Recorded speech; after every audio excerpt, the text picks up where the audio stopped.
नमस्कार, जोहार। स्वागत है आपका डिजिटल झारखंडी समाचार में। झारखंड में हेमंत सोरेन के जेल से बाहर आते ही चंपई सोरेन ने दिया इस्तीफा और साथ ही हेमंत सोरेन ने सीएम पद की एक बार फिर से ले ली है शपथ। हेमंत सोरेन झारखंड के 13वें मुख्यमंत्री बन चुके हैं। साथ ही अविनाश कुमार सीएम के अपर मुख्य सचिव बनाए गए। वहीं हेमंत सोरेन ने झारखंड के मुख्यमंत्री पद की शपथ लेने के बाद जारी किया दर्द से भरा हुआ वीडियो। वहीं चंपई को सीएम की गद्दी से उतारने पर फूटा बाबूलाल का गुस्सा, कहा दूध की मक्खी की तरह निकाल फेंका। वहीं झारखंड के आज 13 जिलों में भयंकर बारिश को लेकर के अलर्ट जारी कर दी गई है। 8 जिलों में 100 mm से अधिक हुई वर्षा। रांची के कई जिलों में जल जमाव और झारखंड में एक और घोटाले में ईडी का शिकंजा। धनबाद में 6 ठिकानों पर छापा। तो अब तक की तमाम बड़ी खबरों पे बात करेंगे, पर उससे पहले आपसे छोटी सी अनुरोध है कि कृपया वीडियो को एक प्यारा सा लाइक अवश्य कर दीजिएगा, क्योंकि आपका एक लाइक करना ही हमारा मेहनत का फल होता है। तो शुरुआत करते हैं आज की पहली और बड़ी खबर से। इस वक्त की बड़ी खबर झारखंड से आ रही है, जहां तीसरी बार झारखंड के सीएम बने हेमंत सोरेन। राज्यपाल ने दिलाई शपथ। दरअसल राजभवन में हेमंत सोरेन ने झारखंड के 13वें मुख्यमंत्री पद की शपथ ली। राज्यपाल सीपी राधाकृष्णन ने उन्हें मुख्यमंत्री पद की शपथ दिलाई और हेमंत सोरेन ने तीसरी बार मुख्यमंत्री पद की शपथ ली है।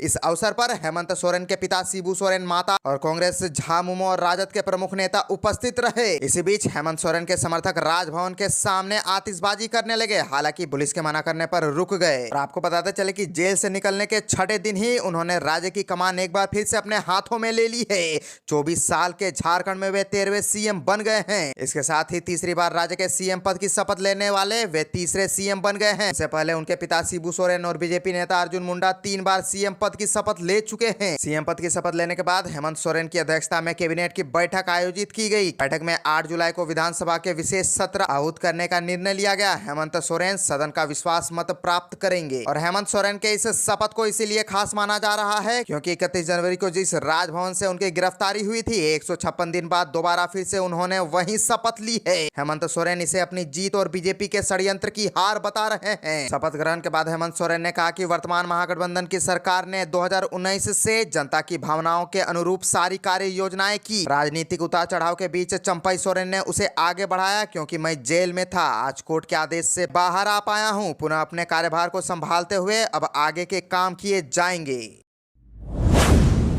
झारखंड के मौसम को लेकर के और एक बड़ी खबर सामने आ रही है, जहां झारखंड में मानसून एक्टिव हो चुका है और झारखंड में आज 13 जिलों में बारिश को लेकर के अलर्ट जारी की गई है। 8 जिलों में 100 mm से अधिक हुई है बारिश और रांची के कई इलाकों में जल जमाव देखी जा रही है। झारखंड के 13 जिलों में बारिश को लेकर के येलो अलर्ट जारी किया गया है। इनमें रांची, रामगढ़, हजारीबाग, गुमला, बोकारो और खूंटी के अलावा उत्तर पूर्वी हिस्से यानी देवघर, दुमका, गोड्डा, धनबाद, गिरिडीह, जामताड़ा और साहेबगंज जिले शामिल है। राज्य में अभी 9 जुलाई तक बारिश के आसार है। पूरे राज्य में सक्रिय मानसून का असर दिखने लगा है और राज्य के कई हिस्सों में तापमान में गिरावट आई है। रांची में दिन भर बारिश हुई। राज्य में पिछले 24 घंटे की बात करें तो राज्य भर में हल्के से मध्यम दर्जे की बारिश हुई है। राज्य में सबसे अधिक बारिश मैथन, धनबाद में दर्ज की गई है।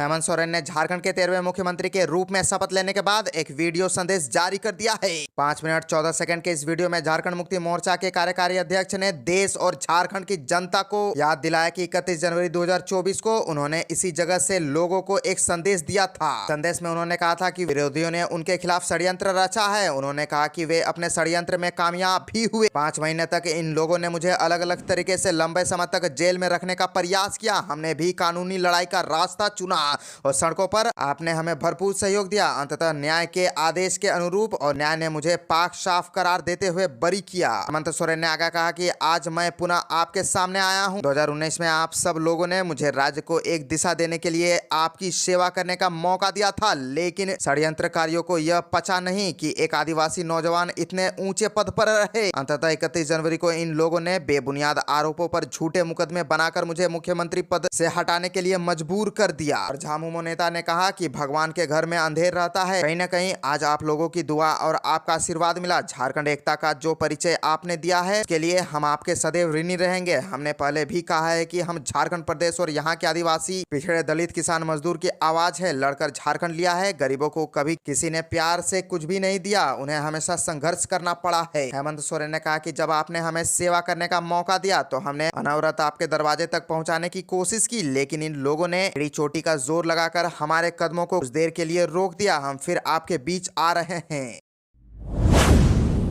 झारखंड में कोयला कारोबारी के कई ठिकानों पर ईडी की छापेमारी, मिले अहम दस्तावेज, सामने आए कई चौंकाने वाली बात। दरअसल अवैध कोयला कारोबार को लेकर धनबाद में आधा दर्जन जगहों पर प्रवर्तन निदेशालय की छापेमारी जारी है। जानकारी के अनुसार इन सभी जगहों से ईडी को कोयला कारोबार और स्वास्थ्य मिशन घोटाला के संबंधित दस्तावेज मिले हैं। फिलहाल ईडी की इस कार्यवाही को कोयला के अवैध कारोबार से जोड़कर देखा जा रहा है। ईडी के करीब 24 अधिकारी दो गाड़ियों से सुबह 6 बजे से इन जगहों पर पहुंचे थे। ईडी अधिकारी इन यहां पहुंचे और सीधे घर में प्रवेश कर गए। इसके अलावा ईडी की कार्यवाही जिले के अन्य स्थानों पर भी होने की सूचना है। प्रमोद सिंह के खिलाफ पिछले साल जून माह में जिला खनन विभाग ने अवैध खनन और परिवहन के मामले को लेकर बरवाडा थाना में भी प्राथमिकी कराई थी। इसके अलावा एसीबी भी प्रमोद सिंह के घर में छापेमारी कर चुकी है।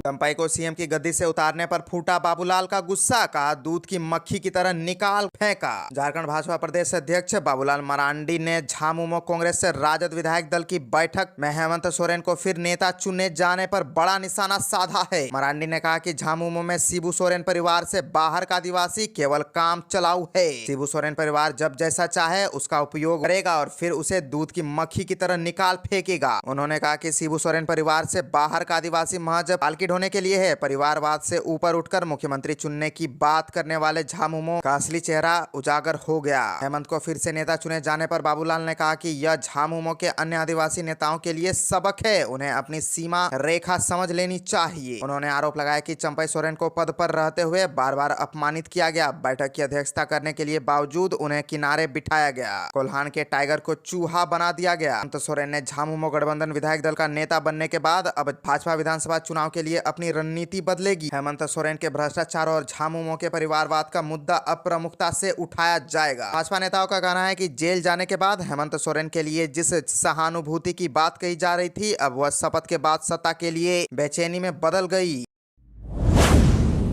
झारखंड से और एक बड़ी खबर आ रही है, जहां झारखंड हाईकोर्ट ने संथाल परगना क्षेत्र में बांग्लादेशी घुसपैठ पर रोक लगाने की मांग को लेकर के दाखिल जनहित याचिका पर सुनवाई हुई। सुनवाई के बाद अदालत ने संथाल प्रमंडल के सभी उपायुक्तों को आपसी सामंजस्य से बांग्लादेश से आने वाले घुसपैठियों को चिन्हित कर वापस भेजने की कार्य योजना तैयार करने को कहा है। अदालत ने मौखिक रूप से राज्य सरकार से कहा है कि बांग्लादेशी घुसपैठिए अपनी जमीन पर ही रह रहे हैं एवं तमाम सुविधा उठा रहे हैं, इनको चिन्हित करना होगा और इन्हें वापस बांग्लादेश भेजना होगा। अदालत ने सरकार से 2 सप्ताह के अंदर प्रगति रिपोर्ट पेश करने का निर्देश भी दिया है। और आपको बता दें कि अदालत ने सरकार से पूछा है कि अब तक कितने बांग्लादेशी घुसपैठियों को चिन्हित किया गया है और कितने को रोका गया है और कितनों को वापस भेजने का प्रयास किया जा रहा है। और मामले की अगली सुनवाई 18 जुलाई को निर्धारित की गई है। अदालत ने मामले में मुख्य सचिव को भी निर्देश दिया है कि संथाल परगना में आने वाले 6 जिलों के डीसी बांग्लादेशी घुसपैठियों पर कार्यवाही पर स्वयं निगरानी रखे। अदालत ने मौखिक कहा, यह किसी राज्य या जिले का मुद्दा नहीं है बल्कि देश का मुद्दा